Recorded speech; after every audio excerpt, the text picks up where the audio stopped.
What's going on, everybody? Sean Daniel with Guitar Control. Today we are learning, dare I say, my favorite song off the Taylor Swift Folklore album, Invisible String. Really cool song, got a few different parts, and the rhythm and the picking of it I think is what makes it kind of special, so make sure you click the link below because we have the chords and all the lyrics and everything so you can follow along with the song. But basically, we're going to do kind of like an easier version that is a representation of the entire arrangement. It's going to sound like this.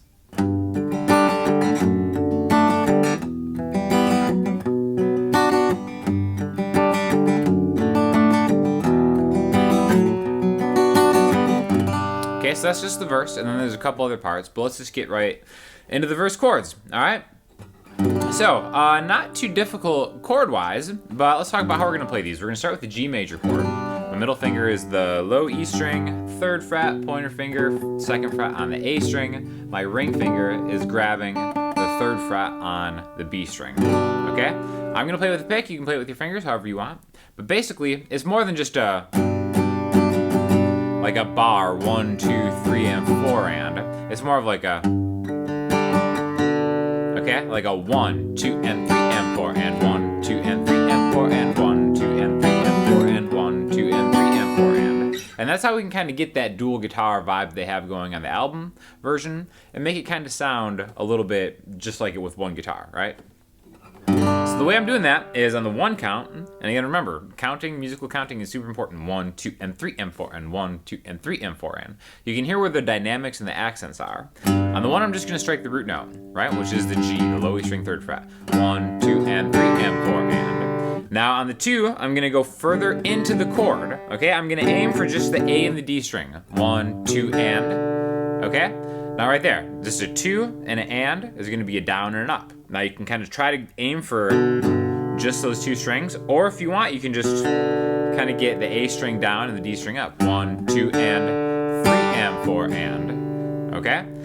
Now the 3 is going to be the next kind of accent. 1, 2, and 3. We're hitting it not necessarily harder, but we're getting more strings. I'm getting more of the meat of the chord, which maybe I might get the middle 4 strings. That's what I'm aiming for. But I definitely want the top melody, which is going to be your ring finger on that B string, that D note. 1, 2, and 3, and 4, and. Okay? So now the and of 3, I'm just kind of coming up around the B string. And then 4 and the and of 4, I'm getting the lower middle part of the string set. 1, 2, and 3, and 4, and 1, 2, and 3, and 4, and. Now in the song, it only stays on this chord for 1 bar, but it's a great way to kind of practice that rhythm.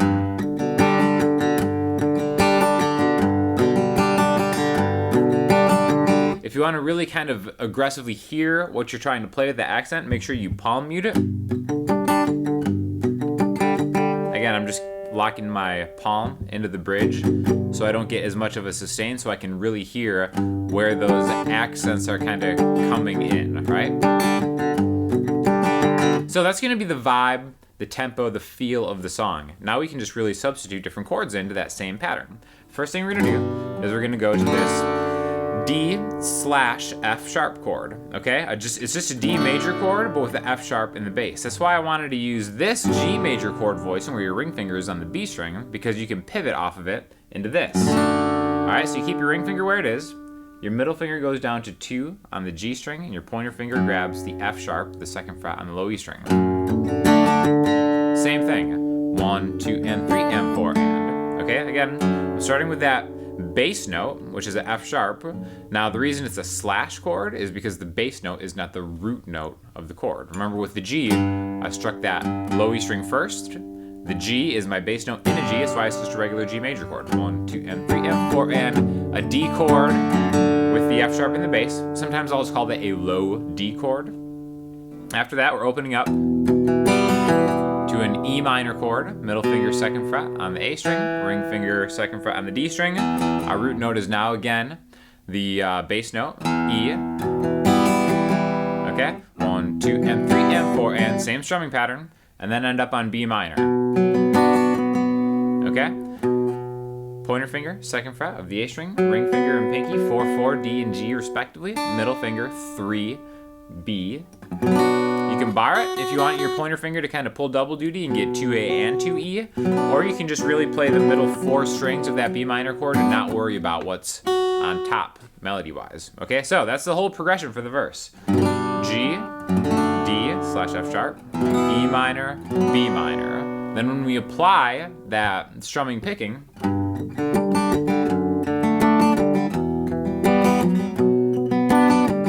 and it kind of has the vibe of the original, but in just like a single acoustic guitar type deal, right? Okay, then we can go to the chorus, which is really easy. It's really just D to E minor, essentially. But now we want that F sharp on top, because that F sharp is now part of the melody of the vocal line. So now we can kind of grab a traditional D major chord, middle finger 2 on the high string, ring finger 3 on the B string, pointer finger 2 on the G string, to E minor, back to D, back to D again. And then you're going to do this until you go back to the regular verse run of chords, right?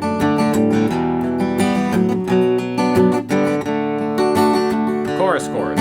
Now what you may have noticed is every chord in the chorus, which is again is just D to E minor, D, E minor, D, E minor, D, E minor, back to the first chords. We have double the amount of bars on each chord. So we have a bar of D and another bar of D, then a bar of E minor and another one. So 2 bars of each. Now you'll notice for that D major chord, now the bass note is going to be the D string, just open, right? So there's my root note.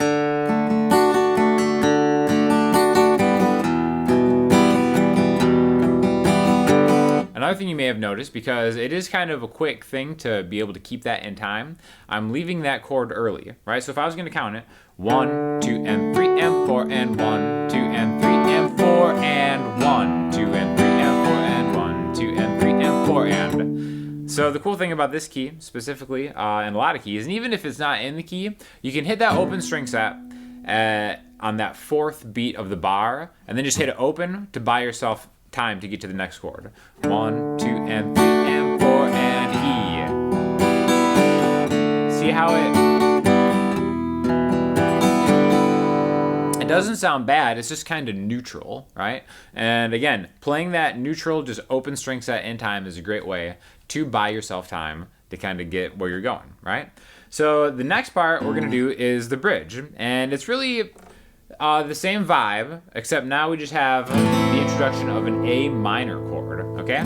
So, pointer finger, 1st fret on the B string, ring finger, 2nd fret on the G string, middle finger, 2nd fret on the D string, and now our bass note and root note is open A. So now we can kind of grab it here. G to D. Okay? Same kind of vibe. We have 2 bars of A minor, and a bar of G and a bar of D. So this is the first time where the chords in the progression don't always have the equal amount of time. We have 2 bars of A minor, a bar of G, and a bar of D. All right, so 1, 2, 3, 4, 1, 2, 3, 4, 1, 2, 3, 4, switch.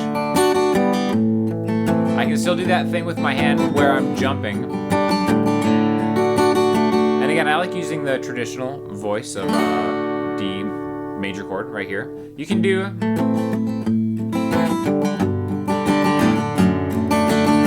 the low D there too if you want more of a thicker sound, but I think it sounds just fine going from here to here. It might be a little bit easier on your fretting hand too.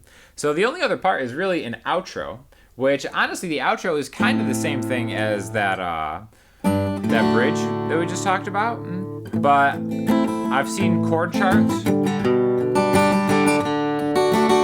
have the bass note be this note right here in a G chord. So if you ever see like a G with a G/B chord, all that means, like we talked about before, is it's a G major chord, except the bass note is going to be a B. So when you take your middle finger away, and we're just left with 2A, open D, open G, 3B. You can also get your pinky on the 3rd fret of the high string if you want to. That's really like a G major chord still, but now the bass note is a B, 2nd fret of the A string, also known as an inversion, right? So we can do the same thing with that A, B, D.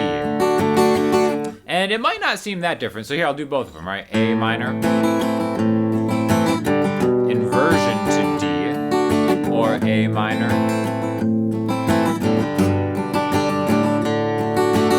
it all just depends on what you want the bass to sound like. If I were to play it without any of the strumming and just the bass, it would be A, B, D, instead of A, G, D. Right, so having that B kind of gives it a little bit of a, I don't know, it kind of affects the resolution of the song in a different way, which is why I think they chose that particular voicing for the outro, because it's kind of like, all right, it just keeps going, just keeps pulling you in like an invisible string, right? So basically just a couple different parts, right? We've got the verse chords, G, D, E minor, B minor, right? And then we'll ride that home to the verse chords, D, with 2 bars each, E minor, and then eventually you'll go back to the verse chords for that when you get out of the chorus. The only other part is that bridge, A minor, G, D, which really also kind of works as the outro of the song. But really what I can't stress enough is to keep that rhythm steady. 1, 2, and 3, and 4, and 1, 2, and 3, and 4, and 1, 2, and 3, and 4. Because it's not just this song. Every song you want to keep a steady rhythm, steady tempo. I think this is a great song to practice at, and it's really like another well-written song by the queen of modern songwriting. So thanks for checking it out. Like I said, make sure you click the link below so you can kind of like follow along with the song and the lyrics. And then if you have any questions or comments or feedback, leave it in the comment section. We'll get back to you because we're always looking for different song choices you guys want to hear. If you guys want to hear more from this album, anything else, let us know, and we'll talk to you all soon. Thanks a lot.